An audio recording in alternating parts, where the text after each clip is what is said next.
Ashama harka fuune kabajamtootaa fi hordoftoota teenya. Egaa amma dura jechuudha akkaawuntii peepaalii akkamitti akka banachuu dandeettan viidiyoo lama hojjedhee gallakkisee jira. Akkasuma mootu peepaalii keessan kan banattan akkamitti tiiktook irratti galchuu yookaan liink gochuu dandeettan isin agarsiisee jira. Dabalataan ammas akkamitti maallaqa keessan kan tiiktook irraa qabdan gara peepaalitti akkamitti erguu yookaan tiraansfer gochuu dandeettan isin agarsiisee jira. Amma mootu isa dhuma maallaqa keessan kan tiiktook irraa yookaan immoo sooshaal miidiyaawwan barbaadan irraa gara peepaalitti ergattan san akkamitti maallaqa keessan peepaal irraa baaftanii gara baankii keessanii yookaan immoo harka keessanitti akkamitti akka galfachuu dandeettan viidiyoo tan irratti isin agarsiisa. Hanga dhumaatti viidiyoo tan na hordofu hin irraanfatina. Namoonni mana keenya kanaaf haaraa taatan subscribe godha akkasuma viidiyoo tan like godha isin jedha. Gara viidiyoo egaa maal gootan Google Chrome mobaayila keessanitti argamu haala kanaan gattuutanii seentan. Sana booda asirratti maal goona akkaataa itti dura register goonee banannee seenna jechuudha. Yeroo login goonu fakkeenyaaf asirratti paypal.com/e jenne search godhaa jira jechuudha. Haala kanaan banachaa jirra United Arab Emirates jechuudha. Egaa haala kanaan nu dhufa.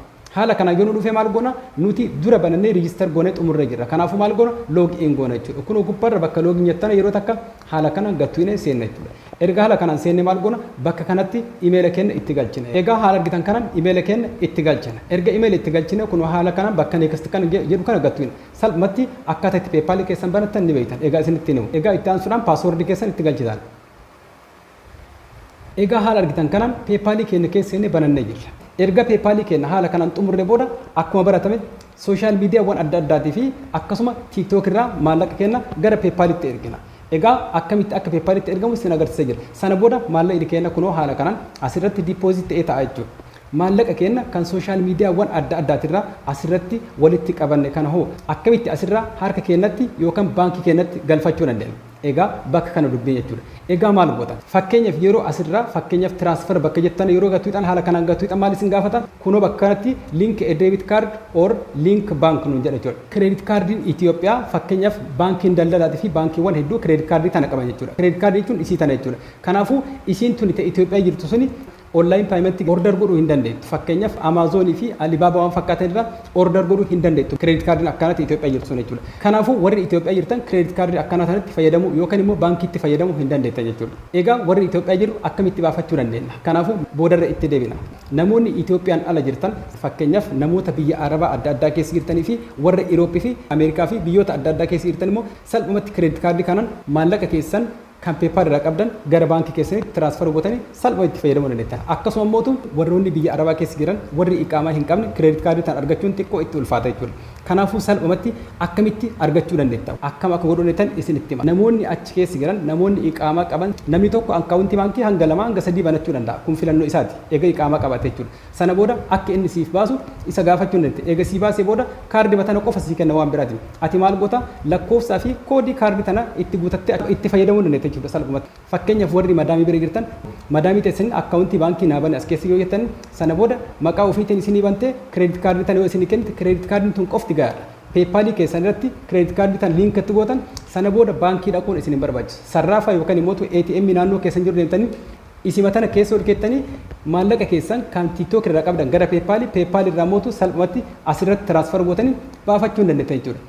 Kanaafuu salphumatti haala kanaan itti fayyadamuu fi credit card illee salphumatti warri biyya alaa jirtan warri madaamii bira jirtanii fi namoonni biyyoota adda addaa jirtan warri credit card tana faayidaa isii beeytanii fi kan hin beeknes akka hubattaniif haga kan isin jechuu danda'e. Egaa mee warri Itoophiyaa jiratti as deebina.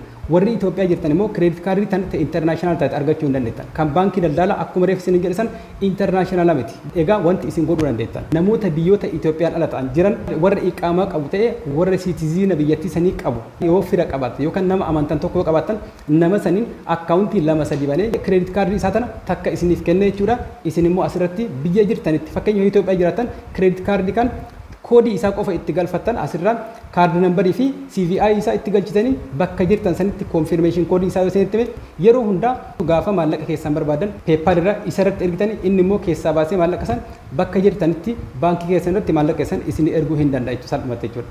inni biraan mootu furmaanni biraa fakkeenya jechuudha maallaqa keessan TikTok irraa gara PayPal ergattan erga PayPal irratti ergatanii maallaqa keessan PayPal irraa qabaatan PayPal kanarraa nama PayPal biraa qabu fakkeenyaaf PayPal keessan irraa gara PayPal kiyyaa kanatti yoo ergitan maal godha PayPal kiyya kanarraa maallaqa san asirraa baasee sharafa biyya tanaatti sharafee maallaqa kana fuudhee Itoophiyaatti si erga jechuudha sana booda maallaqni kee akkasitti si bira ga'uu danda'a jechuudha nama biyya fedhe jiru haa ta'u akkaawuntii PayPal yoo qabaate isa irratti ergite inni mootu ATM isaatiin yookaan baankii isaatiin maallaqa san baasee bakka ati jirtutti si erguu danda'a jechuudha. Haala kanaan fayyadamuu dandeetta malee baankiin Itoophiyaa tokkochu hanga ammaatti intarnaashinaal ta'e onlaayin paayimentii gaggeessuu hin dandeenye jechuudha. Namoonni biyyoota biraa keessa jirtan namoonni Itoophiyaan ala jirtan akkaawuntii baankii keessan asirra galchitanii salphumatti maallaqa keessan kan PayPal irraa qabdan gara baankii keessanii transfer godhachuu hin dandeettan. Egaa gara goolabbiitti deemne mee akkamitti kireedit kaardii tana gara PayPalitti galchuu yookaan liinkii godhuu dandeenya. Kunoo asitti liinkii debit kaardii tan jetta gubbaarratan yeroo takka haala kanaan gattu jechuudha.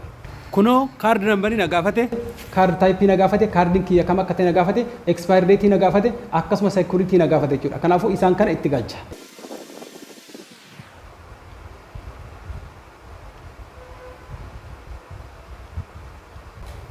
Itti aansuudhaan ammas maal godha kunoo asitti kaardii kam akka fayyadamu asin na gaafate jira. Kanneen keessaa kunoo asitti an viizaa kaardi fayyadama. Kanaafuu isa irratti deebisee jira. Itti aansuudhaan kunoo asitti expire date kiyya itti galcha jechuudha. Itti aansuudhaan isa dhumaa maal godha security code na gaafate CVI isa itti galcha jechuudha kunoo haala kanaan. Amma account number itti galchee jira. Akkasuma mootu expire date itti galchee jira. Akkasuma mootu security code kaardii kiyyara duraa fi duuba jiru hundumaa itti galchee xumuree jira. Egaa maal godha kunoo gama gadiitirra link kaardii tan jettan yeroo takka haala kanaan gattu jechuudha. Kunoo haala kanaa jechuudha. Egaa haala argitan kanaan kunoo kireedit kaardii tiyyanaa fudhatee jira jechuudha. Kanaafuu maal godha kunoo asitti bakka dangettan akkana gattu jechuudha. Egaa kunoo haala argitan kanaan kaardiin kiyya liink ta'ee jira jechuudha. Kunoo kaardiin kiyya asirra jira. Kanaafuu PayPal kiyya irratti kaardii kiyya galchee jira. Egaa mee duubatti deebi'ee amma salphumatti haaratti transfer itti godhee isin agarsiise. Egaa mee hoomii keessatti deebi'a.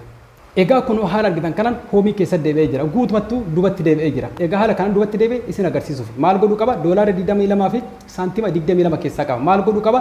Transfer gochuu qaba jechuudha. Garamitti gara kireedit kaardii tiyyaa tanaatti transfer godhuu qaba. Akkamitti kunoo haala argitan kanaan bakka transfer manii jettan yeroo takka gattu jechuudha.